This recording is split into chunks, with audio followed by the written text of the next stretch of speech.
ముందుగా మాకింతటి మహత్వ అవకాశాన్ని కల్పించిన బీసీ విభాగం అధినేత అధ్యక్షులు కొల్లు రవీంద్ర గారికి, అలాగే ఈ సాధికారత కన్వీనర్ల వల్ల రాష్ట్రంలో బహుచైతన్యం వస్తుందని చెప్పి ముందుగానే ఊహించి మా అందరిని అపాయింట్మెంట్ చేసిన నారా లోకేష్ బాబు గారికి ప్రత్యేకంగా ధన్యవాదాలు తెలియజేస్తూ, ఈ రోజున మేము చెబితే అన్ని వేసేస్తారనే ఉద్దేశంతో చెప్పట్లేదు. మేము 100 ఇళ్లు తిరిగితే ఈ మైకుల ద్వారా, మీడియా ప్రతినిధుల ద్వారా 1000 మందికి చేరుతుందనే ఉద్దేశంతో ప్రెస్ మీట్ పెడుతున్నాం. ప్రతి గడపని నాయకులు తొక్కుతున్నారు. మేము కూడా అదే విధంగా మీ అందరి దగ్గరికి, తెలిసిన వాళ్ళందరి దగ్గరికి వస్తున్నాం.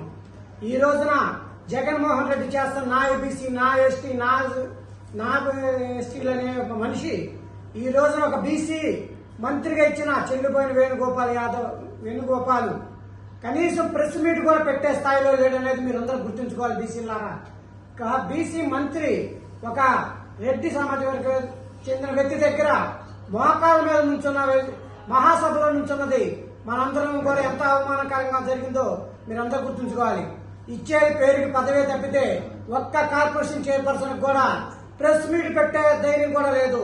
ఈ రోజున వడ్డే వెంకటరమణ ఆధ్వర్యంలో 10 మందిని కలిసి మన జీవి ఆంజనేయులు గారు కలిస్తే, మీ బీసీలు మీకు హక్కు ఉంది, మీ పార్టీ ఆఫీస్ మీరు పెట్టుకోని అని చెప్పే పార్టీలో మనం ఉన్నాం.